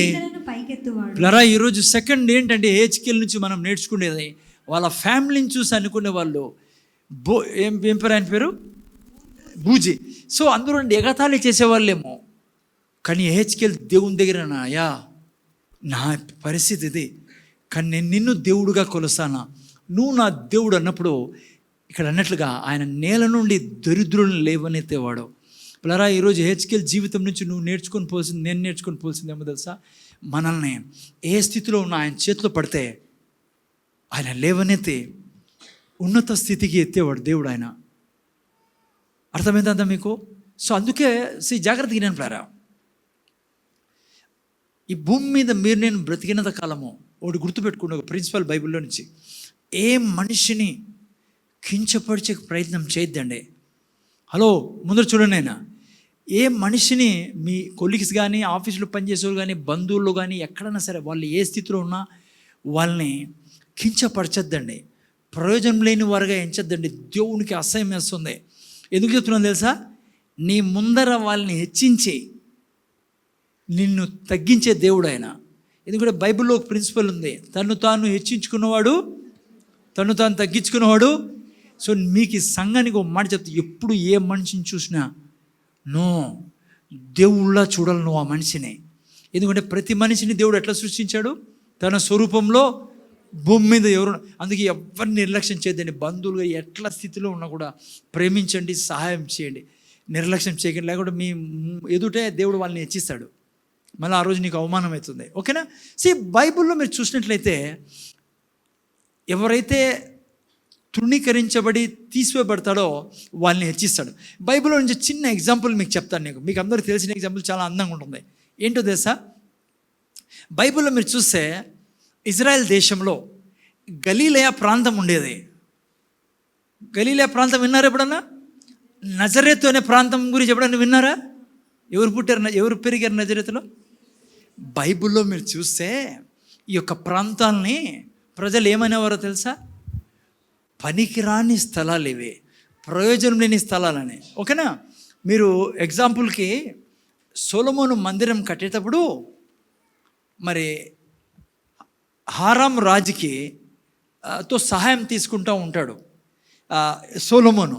తనకు కావాల్సిన చెట్లు, తనకు కావాల్సిన బంగారు, రకరకాలుగా సొలొమోనుకి సహాయం చేస్తూ ఉంటే, సొలొమోను ఈ హారాము రాజుకి ఏం చేశాడంటే సంతోషంతో గలీలయ ప్రాంతాన్ని ఇస్తాడు. నువ్వు ఈ గలీలయ ప్రాంతాన్ని తీసుకో, అక్కడ ఉండి 20 పట్టణాలు మీకు చదివిస్తా, 20 పట్టణాలను తీసుకో అన్నప్పుడు ఈ రాజు సంతోషంతో సొలొమోను ఇచ్చాడు కదా అని చెప్పి ఆ పట్టణాలకి చూసేకపోయి అక్కడ ఏమంటాడు తెలుసా? అసలు ఈ పట్టణాల వేస్ట్ పట్టణాలు ఇవి, ఏమీ లేదు ఇడా. సొలొమోనుకి సమాచారం పంపిస్తాడు, పనికిరాని పట్టణాలు నాకు ఇచ్చావని.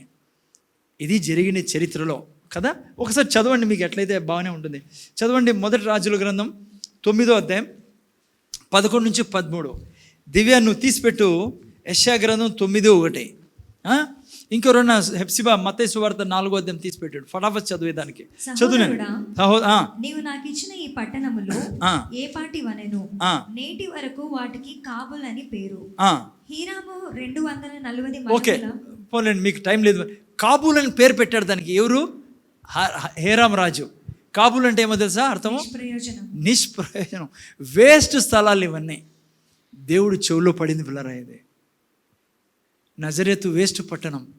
బెతల్హేము మీకు 5:2 చదివితే అది కూడా చిన్న పట్టణంగా, ఏమీ పనికిరాని పట్టణంగా ఎంచబడినట్లు రాయబడింది. అందుకే బైబిల్లో ప్రిన్సిపల్ అని చెప్పా. అందుకే ఎవరిని పనికిరాని వాళ్ళగా ఎంచకూడదు, మనం గౌరవించాలా. మీరు చరిత్ర చదివితే ఏం చేశాడు దేవుడు? యేసుప్రభుని ఎక్కడ పంపించాడు? బెతల్హేంలో పుట్టాడు. పెరిగింది ఎక్కడ? నజరేతులో. తిరిగింది ఎక్కడ? గలీలయ ప్రాంతంలో కదా. చదవండి కాల్సిన యెషయా గ్రంథం 9:1. మత్తయి సువార్త 4 కూడా తీసిపెట్టాను. చదువునేనా? అయినను సౌండ్ పెంచినాను దీన్ని. దివ్యాదే వేదన పొందిన దేశము మీద మబ్బు నిలవలేదు. పూర్వకాలమున ఆయన జెబూలూను దేశమును నఫ్తాలి దేశమును అవమానపరచెను. అంత్యకాలమున ఆయన సముద్ర ప్రాంతమును అనగా యోర్దాను అద్దరిని అన్ని జనుల గలిలయ ప్రదేశమును మహిమగలదిగాను చేయుచున్నాడు. మత్తయి సువార్త 4లో మీరు చూసినట్లయితే 13 నుంచి చాలా బ్రహ్మాండంగా గలిలయ గురించి, నజరేతు గురించి రాయబడింది పిల్లరా. 4వ అధ్యాయం 13 నుంచి చదువుతున్నామా మత్తయి సువార్త. యోహాను చెరపట్టబడనని యేసు విని గలిలయకు తిరిగి వెళ్ళి నజరేతు విడిచి జెబూలూను నఫ్తాలి అను దేశముల ప్రాంతములలో సముద్ర తీరమందలి కపెర్నహూమునకు వచ్చి కాపురముండెను. జెబూలూను దేశమును నఫ్తాలి దేశమును యోర్దానునకు ఆవలనున్న సముద్ర తీరమున అన్యజనులు నివసించు గలిలయయు చీకటిలో కూర్చుండి ఉన్న ప్రజలను గొప్ప వెలుగు చూచిరి. మరణ ప్రదేశములోను మరణ ఛాయలోను కూర్చుండి ఉన్న వారికి వెలుగు ఉదయించెను. చాలు. ఏంటి మనం ప్రిన్సిపల్ నేర్చుకున్నామంటే, ఈరోజు నువ్వు హెచ్కేఎల్ జీవితం నుంచి వారి కుటుంబం పనికిరంది పిల్లరా, ఆయన తన పేరు ప్రకారం. కానీ దేవుడు ఎంత గొప్పగా హెచ్కేఎల్ ప్రవక్తని హెచ్చించాడు. నేనేం చెప్తున్నాను, దేవుని దగ్గర ఒక ప్రిన్సిపల్ ఉంది. ఏంటంటే, అయ్యా నేను ఏ పార్టీ వాడిని కాదు, ఏమీ లేదు నా దగ్గర, నువ్వే సర్వమని నువ్వు దేవుణ్ణి పట్టుకున్నప్పుడు నిన్ను ఉన్నత స్థానానికి తీసుకెళ్ళే దేవుడు. ఇది సెకండ్ పాయింట్ పేరా. ఓకే, మనం నేర్చుకున్న హెజ్కేల్ జీవితం నుంచి నేను ఆల్రెడీ చెప్పా 2 పాయింట్స్ మీకు. మన ఫ్యామిలీ ఎటువంటిదైనా నువ్వు యేసయ్య దగ్గరికి వచ్చినప్పుడు ఆ రోజు నుంచి నీ పరిస్థితి మారిపోయింది. నువ్వు ఇండివిజువల్గా పర్సనల్గా చదువుకోకపోయి ఉండొచ్చు, తెలియక చదువులో నష్టపోయి ఉండొచ్చు, జాబ్ లేదు, బిజినెస్ లేదు, బ్లెస్సింగ్ లేదు, ఏదో నీ జీవితం బిల్కుల్ వేస్ట్ ఫెలోగా అనిపిస్తూ ఉండొచ్చు నీకు. కానీ నువ్వు దేవుని దగ్గరికి వచ్చినాక హెజ్కేల్ని హెచ్చించిన దేవుడు, గలిలయ నఫ్తాలిని హెచ్చించిన దేవుడు, నజరేతుని హెచ్చించిన దేవుడు నీ దేవుడు. కాబట్టి ఆయన నీలో సంచరిస్తే, ఆయనతో నువ్వు సంచరిస్తే నీ జీవితం బాగుంటుంది. 3వ వాక్యం మీరు చూసినట్లయితే హెజ్కేల్ గ్రంథము 4:14 చిన్నప్పటి నుంచి చదువుతారు ఎవరైనా? అదొక పాయింట్. అయ్యో ప్రభువా యెహోవా, నేనెన్నడూను అపవిత్రత నొందిన వాడను కానీ బాల్యము నుండి నేటి వరకును చచ్చిన దానినైనను మృగములు చీల్చిన దానినైనను నేను తినిన వాడను కానీ. చూసారా పిల్లరా? ఇక 3వ పాయింట్, ఈ 2 వినిన తర్వాత హెజ్కేల్ జీవితంలో ఇంకా ముఖ్యమైన 2 విషయాలు, ఇదొకటి ఇంకోటి ఉంది. చూసి ఇక్కడ బాల్యం నుండి ఎట్లా బ్రతికాడు హెజ్కేల్ వయసు 30 సంవత్సరాలు. ఓకేనా? యోసేపు లాగా. ఇంతవరకు దివ్య చెప్తా ఉంది. దివ్య 17వ సంవత్సరంలో ఆయన అమ్మివేయబడ్డాడు యోసేపు. 13 సంవత్సరాలు బయట దాసుడుగా ఉన్నాడు. 30వ సంవత్సరంలో ప్రధానమంత్రిగా అయినాడు యోసేపు. ఓకేనా? ఓకే, మొత్తం 13 సంవత్సరాలు ఆయన దీంట్లో ఉన్నాడు, బానిసత్వం. ఓకే, ఇక్కడ చూస్తే హెజ్కేల్ ప్లరా చిన్ననాటి నుంచే తన నోట్లో అపవిత్రతని ఎరుగనివాడు. 2 పాస్ అయిన తర్వాత 3వది హెజ్కేల్ జీవితంలో ఏమునిందో అది మీనా జీవితంలో ఉండాలి. ఏముండింది హెజ్కేల్ జీవితంలో? మీనా నోరు ఎట్లుంది? పరిశుద్ధమైన జీవితము మీది నాదై ఉండాలా. ఓకేనా? మీరు నేను దేవునితో నడుస్తున్న మీరు నేను హెజ్కేల్ జీవితం నుంచి ఏంది నేర్చుకోవాల్సిందంటే, ఏ రీతిగా 2 విషయాలు దేవుడు నీ జీవితంలో తీసేశాడు. చూడ్డు అవి మీ బ్యాక్గ్రౌండ్ని, నీ బ్యాక్గ్రౌండ్ని. నువ్వు ఇప్పుడు అదే క్యారెక్టర్ కలిగి ఉండాలా ఈ దేవునితో జీవించేటప్పుడు. ఏది? నువ్వు కూడా ఎవరిని కూడా మనిషిని వారి వంశాన్ని బట్టి తృణీకరించకూడదు. 2వది, ఆ వ్యక్తి జీవితాన్ని బట్టి నువ్వు తృణీకరించకూడదు.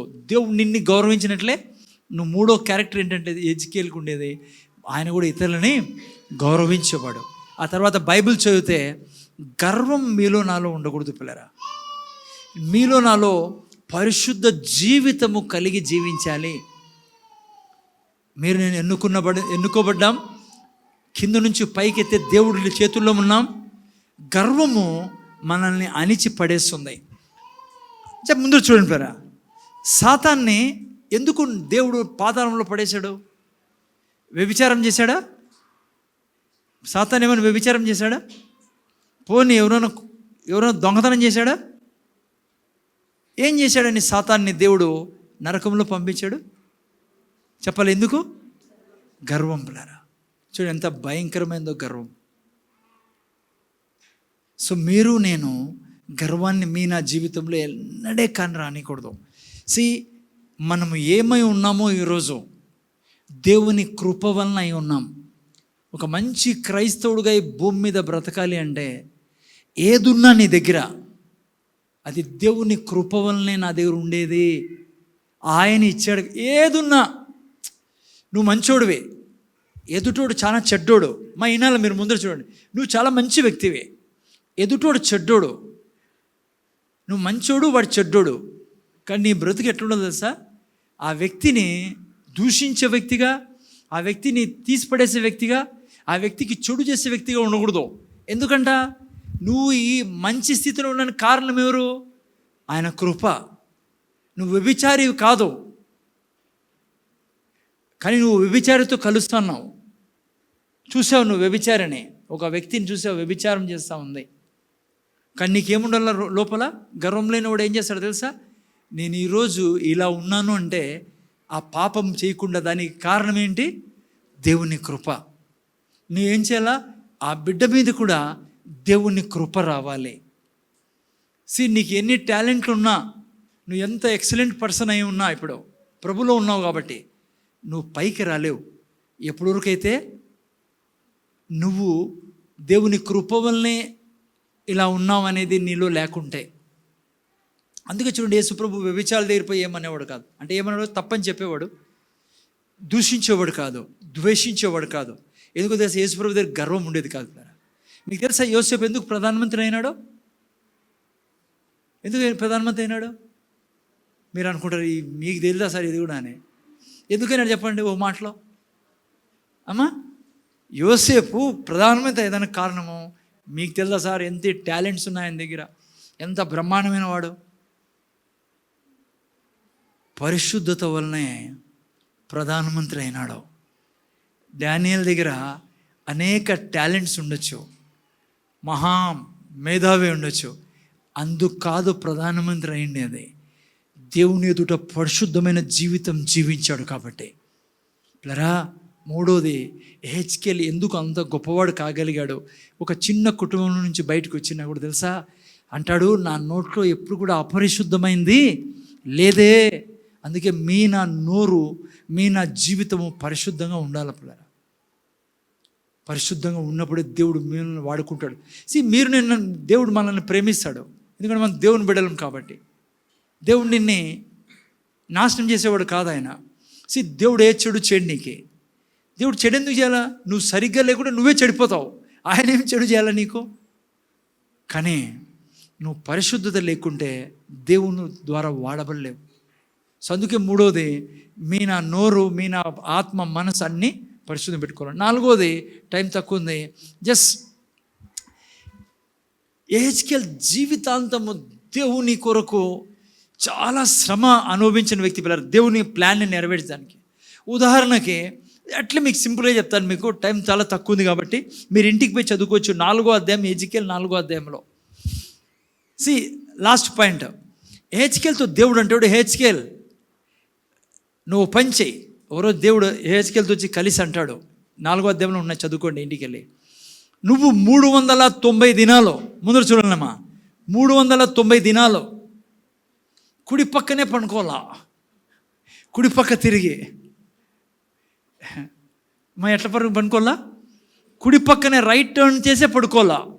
హెచ్కేల్ అన్నాడు, ప్రభువా పడుకుంటాను బాగానే ఉంది, నిద్రలో ఇట్లా పడితే, నిద్రలో లెఫ్ట్కి తిరిగితే ఎట్లా? దేవుడు అన్నాడు, నువ్వు రైట్కి పనుకో 390 దినాలు, కట్టెలు కట్టుకొని. 390 దినాలు కట్టెలు కట్టుకుని రాత్రితో ఒక పక్కన పనుకుని ఎటువంటి పరిస్థితి? మళ్ళీ ఏమన్నాడు సార్ దేవుడు హెచ్కేల్తో? 230 గ్రాములు మాత్రమే తినాల రోజుకి నువ్వు తిండి. 610 లీటర్లు మాత్రం, 610 మిల్లీలీటర్లు మాత్రమే నీళ్ళు తాగల. దేవుడు చెప్పాడు హెచ్కేల్తో. హెచ్కేల్ అన్నాడు, చాలా కష్టము, అయినా చేస్తానన్నాడు. ఆ తర్వాత దేవుడు అన్నాడు, ప్రతిరోజు నువ్వు లేచి ఇజ్రాయెల్ జనాంగం మధ్యకి పోయి అంగీ వేసుకొని పోద్దో, ప్రవక్తల జీవితాలు షర్ట్ వేసుకొని పోద్దో, షర్ట్ లేకుండా పోయి వాళ్ళ దగ్గర ఇదిగో నువ్వు ప్రీచ్ చేయి. ఏమని ప్రీచ్ చేయాలి ప్రభువా? 390 దినాలు నేను ఇలా పడుకోమన్నాడు దేవుడు. కట్టెలు కట్టుకొని పడుకుంటానా, 200 గ్రాములు మాత్రమే భోజనం తినమన్నాడు, 610 మిల్లీలీటర్లు మాత్రమే నీళ్ళు తాగమన్నాడు. 390 రోజులు. ఎందుకో తెలుసా? చేయాల ప్రభువా, 390 సంవత్సరాలు మీరు నాకు విరోధంగా జీవించారు ఇజ్రాయెల్ జనాంగమా. యెరోబాము రాజైన తర్వాత ఈ రోజు వరకు మీరు నా మాట వినకుండా జీవించారు. అందుకే మీరు యాడికి వచ్చారు? మీ అత్తోళ్ళ ఇంటికి వచ్చారు. ఎవరు అత్త? దాసత్వంలోకి వచ్చావు, బబులోనికి వచ్చారు అని చెప్పు వాళ్ళతో. ఇక మీ జీవితం ఇట్లుంటుంది. ఎట్లుంటుంది? ఇట్లా పడుకునే ఉన్నారు మీరు. అంటే మీ జీవితం బంధించబడుతుంది. మీ తిండి మీకు ఎంత ఉంటుందో తెలుసా? అంత తిండి ఉంటుంది మీకు. నీళ్ళు మీకు ఉండవు. నన్ను కాదనే 390 సంవత్సరాలు ఏడిపించారు. మళ్ళా దేవుడు అన్నాడు హెచ్కేల్తో, 390 దినాల తర్వాత 40 దినాలు ఇట్లా తిరిగి పండుకోలను. ఎట్లా? ఇప్పుడు ఎడంపక్క మళ్ళీ ఎడంపక్క ముందు, ఇప్పుడు కుడిపక్క. ఓకే, మీరు 4వ అధ్యాయంలో చదువుకోండి పోయి, మిస్టేక్ ఏమైనా ఉంటే. 40 రోజులు భోజనము నీళ్ళు సేమ్. ఇప్పుడు నువ్వు 40 రోజులు యూదా వాళ్ళ దగ్గర పోయి చెప్పవు, 40 సంవత్సరాలు మీరు నన్ను ఏడిపించారు, 40 సంవత్సరాలు నేను దేవుణ్ణి కాదని మీరు నన్ను బాధ పెట్టారు, నేను మీ దేవుణ్ణి మీ తండ్రినన్నా నన్ను కాదని తృణీకరించారు. ఇదిగో 40 సంవత్సరాలు ఇలా ఉంటుంది మీ జీవితం. అమ్మా ఎలా ఉంటుంది చెప్పండి, నేను చెప్తా ఎలా ఉంటుందో. రాత్రి అంతా ఒక పక్కన పడుకుంటే ఏం పరిస్థితి ఉంటుంది, చెయ్యి జోం పట్టి బాడీ పని చేయదు, కానీ పొద్దున్న లేసి ఎట్లుంటుందో మనిషికి. నేను చెప్తున్నా మీకు, ముగిస్తాన్నా, దేవుణ్ణి కాదని నువ్వు పోతే బిడ్డా, ఆల్రెడీ చాలామంది చూస్తున్నారు బయట ఇట్లా జీవితం అనుభవిస్తాను అనేది. దేవుడు కాదని పోతే ఈ సృష్టిలో దేవుడేం శిక్షించడమా? ఆయన కాదన్నప్పుడే శిక్ష మొదలవుతుంది మనకే. అలా ఉంటుంది బ్రతుకు. చెయ్యి జోం పట్టిపోయి, కాలు జోం పట్టిపోయి, బాడీనే అంత పీడ ఉంటుంది నీ జీవితంలో దేవుణ్ణి కాదంటే. ఇంకా తిండి, ఇంకా నీళ్ళు, అంటే జీవితంలో బ్రతికేదానికి ఐశ్వర్యం అంటావా, కొదవలో జీవిస్తావు నువ్వు. నీ నాలుగు కూడా సరిపోదు 610 మిల్లీలీటర్లు అంటే. ఆ సాతాను యొక్క దాసత్వంలో పడతావు నువ్వు. ఇజ్రాయెల్ జనాంగమా, నేను మీ దేవుణ్ణి, నేను మీ తండ్రిని, నా దగ్గర రండి తిరిగి. ఇదే హెచ్కేల్ యొక్క ప్రీచింగ్, తన జీవితం అంతా. తెలుసా మీకు పిల్లరా, ఎటువంటి దేవుడు? నా బ్యాక్గ్రౌండ్ని చూడలా, నీకు నాకు హిస్టరీ లేకుండా చేశాడు ఆయన. ఈ సృష్టిలో అందరికీ హిస్టరీ ఉండొచ్చు, నువ్వు కూడా అప్పుడప్పుడు తలుచుకున్నావు మా తాత పలానా Singh. No no no no no, నీకు లేదు యాక్చువల్గా. రెండవది, ఈరోజు నేను ఓడిపోయిన జీవితం జీవించి ఉన్నా ఈరోజు వరకు. చదువు లేదు, సరిగా క్యారెక్టర్ లేదు నాది, మంచోడిని కాదు నేను. అయినా నేను యేసయ్య దగ్గరకు వచ్చాను కాబట్టి దేవుడు అంటాడు, నీ పాస్ట్ లేదు నీకు, ఈరోజు నుంచే ఆశీర్వాదపు జీవితం నీకు. మూడో దేవుడు అన్నాడు, ప్రయోజనం లేని వాడివి సృష్టిలోను, తృణీకరించబడిన వాడివి, జబులూని నప్తాలిలాగా, గలిలయలాగా, నజరేతులాగా, బెత్లెహేంలాగా నీ జీవితాన్ని చేసి నేను ప్రపంచం గుర్తుపెట్టుకునేటట్లా చేస్తాను నీ జీవితాన్ని. ఇరిగిపోయిన నీ జీవితాన్ని నేను చేతుల్లో తీసుకుంటా, నువ్వు నాతో నడుచు. నాలుగోదే, నన్ను ఎప్పుడు కాదనుకో, నేను సృష్టించిన దేవుడు నేను. తెలుసా భూమి మీద ఎంత పరిస్థితి భయంకరంగా ఉందో? ఓకే, లాస్ట్లో ముగించే ముందు ఏం నేర్చుకున్నాం హెచ్కేల్ జీవితం నుంచి? 4వ పాయింట్ నుంచి, ఇలా ఉన్నారు ప్రజలు ఇప్పుడు దేవుడు లేకుండా. మీరు నేను ఏం చేయాలా? వారి కొరకు సువార్త చెప్పాలి పోయి. రెండవది, క్రైస్తవులు అయి ఉండి కూడా ఈరోజు సినిమా చూసేవాళ్ళు ఉన్నారు, ఈరోజు మొబైల్లో పోనోగ్రఫీ చూసేవాళ్ళు ఉన్నారు, ఈరోజు కూడా దినమంతా మొబైల్తో గడిపే వాళ్ళు ఉన్నారు. ఈరోజు కూడా దేవుడు ఇంత చేసినా ఆయన్ని కాదని సాతానుతో చేతులు కలిపే వాళ్ళు ఉన్నారు. మీరు నేను వాళ్ళ కోసం ఏడ్చాలి. హెచ్కేల్ మాదిరి. హెచ్కేల్ ఎందుకు తెలుసా గొప్ప ప్రవక్తగా మార్చబడ్డాడు? 390 దినాలు ఇట్లా పడుకోవాలంటే ఎంత కష్టం అండి. ఆయన అక్కడ పడుకున్నాడు. ఇంతే తినాలా, ఓకే ప్రభా, ఇంతే తాగాలి, ఓకే ప్రభా, నీకోసం. మనం ఏం చేయాలా? నీకోసం నేను ఈ భూమి మీద ఇతరులకు సువార్త ప్రకటిస్తా, ఇతరుల కొరకు ప్రార్థన చేస్తా, ఇతరుల కొరకు నీ యొక్క సాక్షిగా నిలబడతా. ఇది మనం జీవించాల్సిన జీవితం. ఓకే, రేపు వారం మనం ఫైనాన్స్ చూసుకుందాం. కళ్ళు మూసుకొని ప్రార్థన చేసుకుందాం. తండ్రి, నీ కృతజ్ఞతలు. 4 ముఖ్యమైన విషయాలు బైబిల్లోంచి మేము చదువుకున్నాం. హెచ్కేల్ జీవితం సంబంధించి ప్రభువా, మరి నువ్వు చెప్పినట్లుగా ప్రవక్తలు మాకు శ్రమలకు ఓర్పుకి మాదిరిగా ఉన్నారు. మేము కూడా తండ్రి ఈ భూమి మీద నీ ప్లాన్ని, రక్షణ ప్రణాళికని నెరవేర్చే వాళ్ళం కాబట్టి మేము కూడా శ్రమల్లో అయిపోయినప్పుడు ఓర్పు కలిగి ఉండాలా, దేవుని చిత్తాన్ని ఇక్కడ జరిగించాలా. విన్న బిడ్డల్ని బలపరచమని యేసు నామములో అడుగుచున్నాం తండ్రి.